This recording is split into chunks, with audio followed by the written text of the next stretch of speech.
Bismillahirrahmanirrahim. Assalamualaikum warahmatullahi wabarakatuh.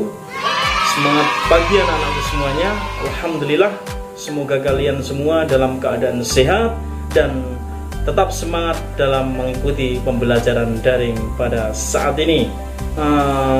Pada kesempatan kali ini, perkenalkan, nama saya Pak Rahim ya, yaitu selaku guru mata pelajaran Al-Quran Hadis MI Muhammadiyah Janti kelas 3, 4, 5, dan 6 di tahun pelajaran 2021-2022. Jadi ini adalah pertama kali ya anak-anakku semuanya, pertama kali Pak Guru mengajar kalian ya untuk di kelas 3 ini, karena memang Pak Guru tupoksinya mengajarnya dari kelas 3 sampai kelas 6. Jadi anak-anak kelas 3 yang saya banggakan pada kesempatan kali ini, pada tahun ini kalian akan belajar Al-Quran Hadis dengan Pak Guru. Langsung saja untuk mengawali pembelajaran pada kesempatan kali ini, di awal pembelajaran kali ini, mari kita awali dengan membaca doa bersama-sama. Berdoa mulai.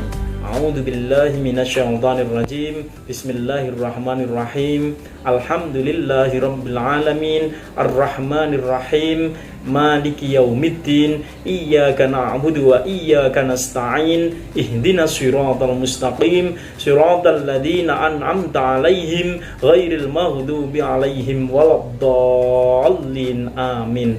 Raditu billahi rabba wa bil islami dina wa bi muhammadin nabiyya wa rasulah. Rabbi zidni ilma warzuqni fahma. Amin. Baik anak-anak, untuk materi pertama di kelas 3 ini yaitu materi mengenal surah Al-Fatihah ya. Mengenal surah Al-Fatihah. Seperti yang telah kalian lihat, seperti yang anak-anak lihat di layar monitor di sini sudah Pak Guru siapkan ya. Ini sudah Pak Guru siapkan main menu, ini macam Android anak-anak. Jadi seperti kalau kalian main di HP kalian, nah makanya seperti ini ya. Jalan sendiri. Nah, sebelum kita mulai materi, maka kita perlu mengetahui tujuan pembelajaran pada pertemuan kali ini ya. Biar kita fokus, maka apa sih tujuan yang akan kita pelajari pada pertemuan kali ini, apa saja? Nah, ini maka kita buka di sini anak-anak. Coba kalian lihat di sini. Ini ada tujuan. Ya. Tujuan pembelajaran. Tujuan yang pertama yaitu anak-anak mampu membaca surah Al-Fatihah dengan benar ya. Ini nanti pada prakteknya di sesi pertama nanti Pak Guru akan membacakan surah Al-Fatihah, kemudian anak-anak nanti kalian simak, kalian perhatikan dengan baik-baik makhorijul hurufnya ataupun hukum bacaannya, panjang pendeknya, pokoknya diperhatikan. Nanti akan Pak Guru prakteknya akan Pak Guru praktekkan ya.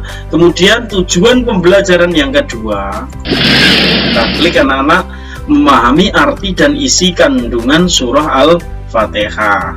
Setelah anak-anak membaca dengan benar, maka anak-anak perlu memahami artinya, arti dan isi kandungan surah Al-Fatihah secara ringkas ya. Nanti akan Pak Guru jelaskan di sesi yang kedua. Kemudian yang terakhir, ada 3 tujuan pembelajaran anak-anak. Yang terakhir adalah mampu menghafal dan menerjemahkan surah Al-Fatihah. Jadi anak-anak setelah mengikuti pembelajaran Pak Guru, maka kalian hafalkan. Kalau hafal, saya yakin sudah pasti hafal, karena setiap hari kalian baca berapa kali itu? 17 kali lebih. Subuh 2 rakaat, zuhur 4 rakaat, 6, kemudian asar 4 rakaat, 10, kemudian maghrib 3 rakaat, ya 17 ya. 17 kali hanya dalam sholat saja. Maka saya yakin kalian sudah hafal. Cuma untuk terjemahnya, artinya itu juga dihafalkan. Ini mungkin banyak yang belum hafal. Untuk itu ikuti pembelajaran Pak Guru. Oke, kita back anak-anak, kita kembali ya. Backnya ada di sini.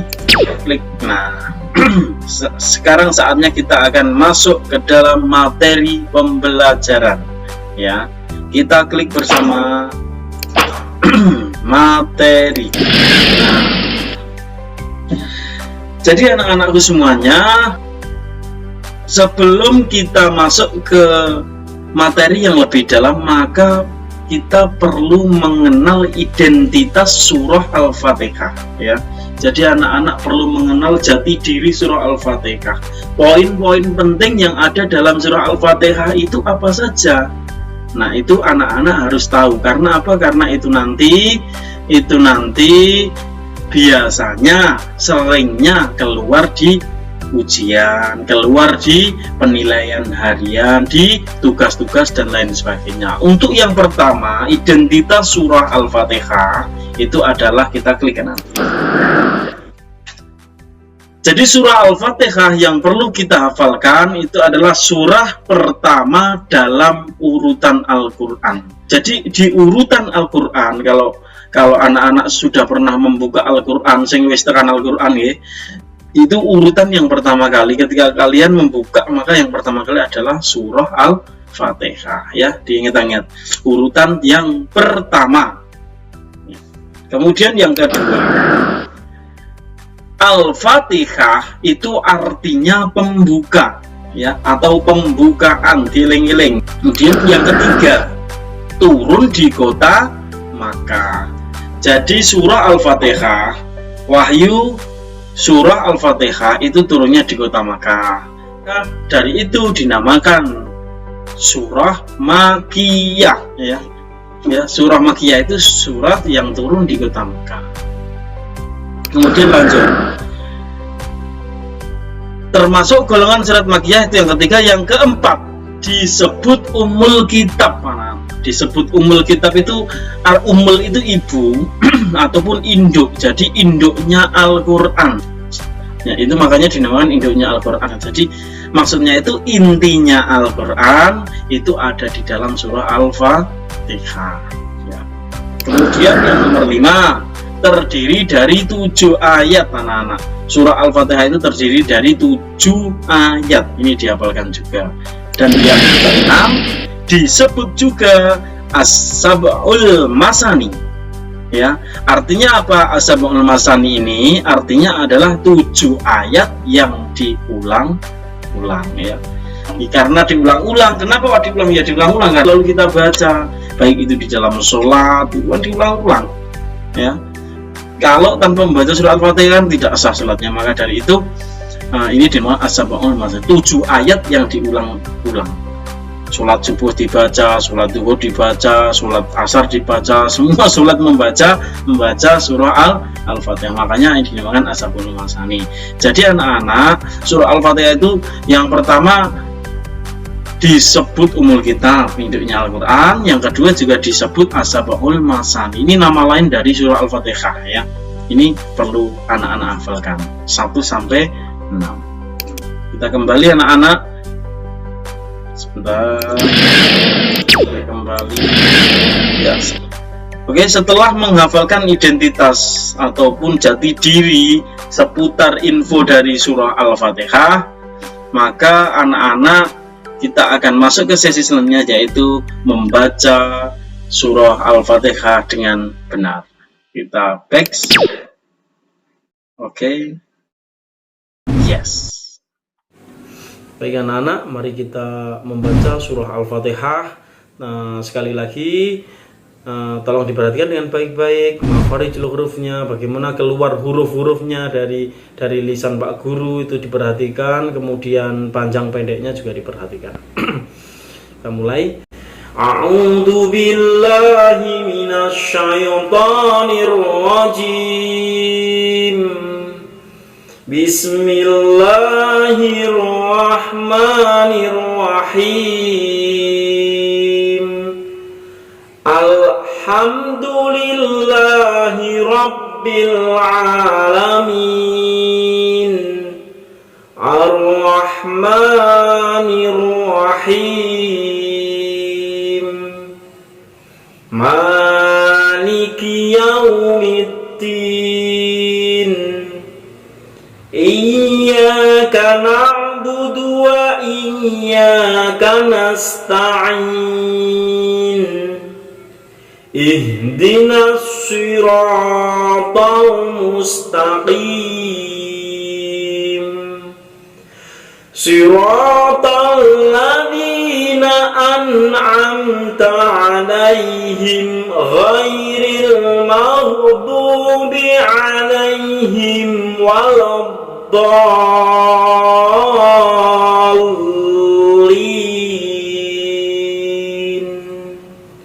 Shadaqallahul azim. Ya, seperti itu anak-anak.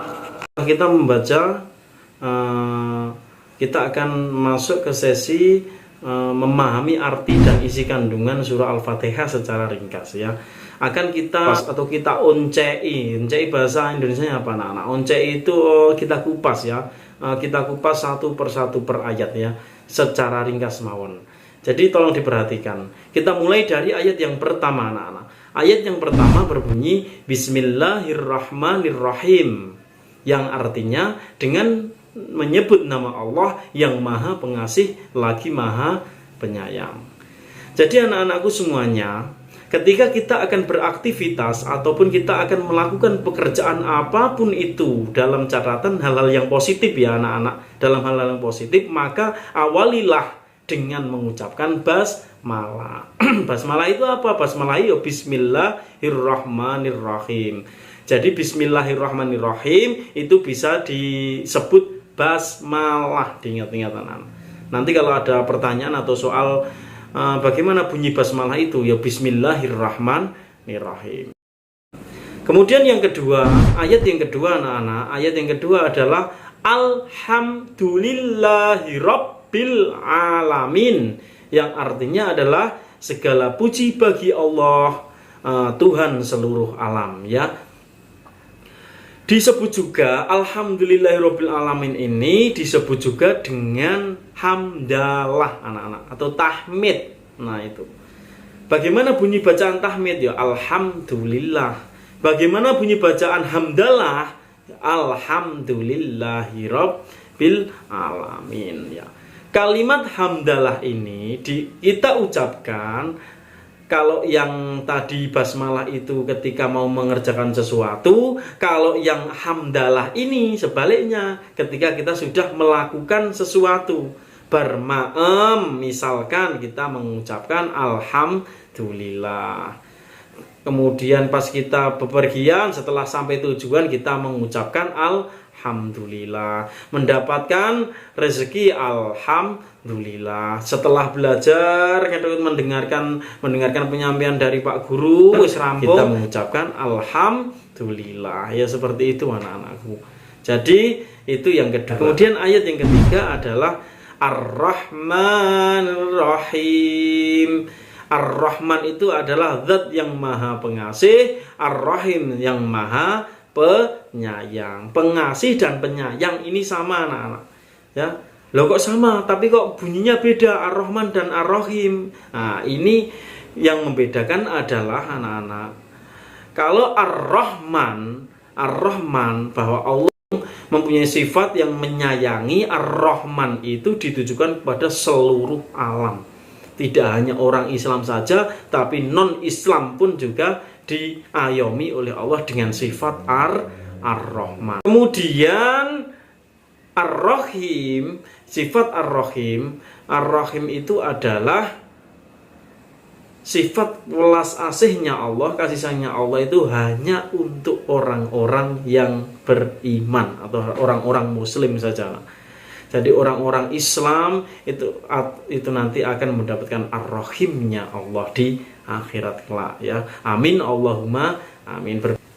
Kemudian kita masuk ke ayat yang keempat. Maliki yaumiddin ya.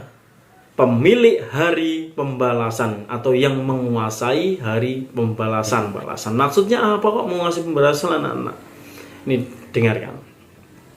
Jadi maksudnya adalah ketika dunia dan seisinya anak-anak ini hancur alias kiamat ya. Kalau sudah kiamat maka tidak ada yang tersisa, semuanya semua mati ya. Semua mati dan hancur, termasuk bumi dan planet-planet lainnya, termasuk jin, iblis, setan, malaikat, semuanya mati. Artinya semuanya meninggal. Ya, yang masih sisa hanya satu. Siapa yang masih sisa? yaitu Allah Subhanahu wa taala, sang pencipta alam. Nah, setelah itu semua akan dihidupkan oleh Allah, ya, semua akan dihidupkan oleh Allah kembali dan akan dimintai pertanggungjawabannya selama hidup di dunia. Nah, ini maksudnya yang menguasai hari pembalasan. Ketika bagi manusia yang amalnya baik, jadi kalau kita amalnya baik di dunia, mudah-mudahan anak-anak kita amalnya baik di dunia, maka akan dibalas oleh Allah yang baik pula di akhirat. Kemudian sebaliknya, ketika amal kita di dunia itu buruk, maka hari pembalasannya nanti kita akan dibalas dengan keburukan. Artinya kalau yang baik masuk surga, yang buruk masuk neraka. Maliki yaumiddin. Kita lanjut ke ayat yang kelima. Iyyaka na'budu wa iyyaka nasta'in. Iyyaka, hanya kepada Engkau kami menyembah dan hanya kepada Engkau lah kami mohon pertolongan. Itu artinya. Ini untuk ayat yang kelima ini adalah intinya hendaknya senantiasa kita beribadah kepada Allah. Iyyaka na'budu. Na'budu itu kita menyembah, ya. Maka senantiasa kita untuk beribadah. Beribadah itu tidak hanya sholat saja anak-anak. Kalau kita sholat jelas itu, tapi kita harus tetap, selain sholat itu ada lagi ngaji, kemudian sedekah, berbuat baik, mencari ilmu seperti ini. Ini termasuk ibadah anak-anak, ya. Jadi anak-anak, kalau kita ingin mengamalkan ayat yang kelima dari surah Al-Fatihah, iyyaka na'budu wa iyyaka nasta'in, maka mari kita senantiasa untuk selalu melakukan ibadah kepada Allah, terutama sholat 5 waktu itu jangan sampai bolong, ya. Karena kita menyembah kepada Allah, iyyaka na'budu, dan memohon pertolongan, wa iyyaka na'budu wa iyyaka nasta'in, dan hanya kepadamu ya Allah kami mohon pertolongan, ya. Setelah sholat maka kita tetap harus berdoa, ya. Intinya adalah kita berdoa memohon pertolongannya Allah, karena satu-satunya yang akan menolong kita di akhirat kelak adalah Allah Subhanahu wa taala. Kemudian kita masuk ke ayat yang ke-6 anak-anakku semuanya. Ihdinas siratal mustaqim. Ihdinas siratal mustaqim, atau tunjukkanlah kami ke jalan yang lurus. Maksudnya yang lurus ini apa anak-anak? Nah, ini perlu dijelaskan. Tunjukkanlah kami ke jalan yang lurus, yaitu artinya adalah memohon untuk selalu diberi petunjuk, diberi petunjuk kepada Allah ke jalan yang lurus. Jalan lurus itu seperti apa? Nah, ini perlu kita sampaikan, perlu jelaskan. Jalan lurus itu lanjutannya ada di ayat yang ke-7, ya. Ihdinas siratal mustaqim, tunjukkanlah kami ya Allah jalan siratal ladzina an'amta alaihim, ya, yaitu jalannya para nabi, kemudian para sahabat, tabi'in yang diberikan petunjuk ke jalan yang lurus, yaitu. Kemudian siratal ladzina an'amta alaihim ghairil maghdubi alaihim. Ghairil maghdubi alaihim, bukan jalan mereka yang kau murkai. Artinya adalah jalan yang sesat. Yang sesat itu seperti apa? Yang sesat itu ya, yang dimurkai, yang sesat itu adalah orang yang tidak menyembah Allah, jelas itu. Kemudian orang yang munafik, orang-orang yang malas sholat dan lain sebagainya, itu termasuk orang-orang yang akan dimurkai oleh Allah. Maka di sini kita selalu berdoa siratal ladzina an'amta alaihim ghairil maghdubi alaihim waladdallin, bukan jalan mereka yang kau murkai dan bukan pula jalan mereka yang sesat. Seperti itu anak-anak. Baik anak-anak, jadi kita ambil kesimpulan bahwa 7 ayat dari surah Al-Fatihah itu intinya adalah yang pertama, ini adalah ketika kita akan mengawali atau akan beraktivitas melakukan pekerjaan, itu yang pertama adalah kita membaca basmalah. Yang kedua adalah ketika kita selesai mengerjakan sesuatu membaca hamdalah. Ini intinya, ya. Kemudian yang ketiga adalah bahwa Allah adalah yang menguasai, zat yang menguasai hari pembalasan. Untuk itu kita harus berbuat baik di dunia, karena agar di akhirat nanti kita dibalas oleh Allah dengan kebaikan pula. Artinya kita dimasukkan ke dalam surga. Kemudian yang ke berapa ini? 1, 2, yang ketiga. Yang ketiga sudah.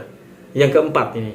Kemudian yang keempat adalah hendaknya kita selalu beribadah kepada Allah. Iyyaka na'budu, ya, beribadah kepada Allah, sholat, ngaji, mencari ilmu, bersedekah dan lain sebagainya. Kemudian meminta pertolongan kepada Allah, ya, minta pertolongan kepada Allah dan meminta petunjuk kepada Allah ke jalan yang lurus. Maksudnya jalan yang lurus itu adalah jalannya para nabi, ya, kita mengikuti apa yang dilakukan oleh nabi, para sahabat, tabi'in dan lain sebagainya. Kita juga meminta perlindungan pada Allah agar dijauhkan dari jalan yang dimurkai atau dimarahi oleh Allah dan jalan yang sesat. Baik anak-anak, demikian tadi penjelasan dari Pak Guru tentang surah Al-Fatihah. Semoga mudah dipahami dan mudah-mudahan bermanfaat. Itu harapan dari Pak Guru. Tetap semangat belajar dan kita akan bertemu lagi di pertemuan yang akan datang. Sebelum kita tutup, tugas kalian untuk pada pertemuan kali ini yaitu menghafalkan surah Al-Fatihah beserta artinya. Ya, kalian bisa mengirimkan video kalian, rekam video ataupun dengan voice note. Ya. Tapi harus dengan catatan, kalau lewat voice note itu dengan catatan benar-benar dihafalkan, tidak hanya sekedar membaca saja. Itu dari Pak Guru. Oke, kita ketemu di pertemuan yang akan datang. Assalamualaikum warahmatullahi wabarakatuh.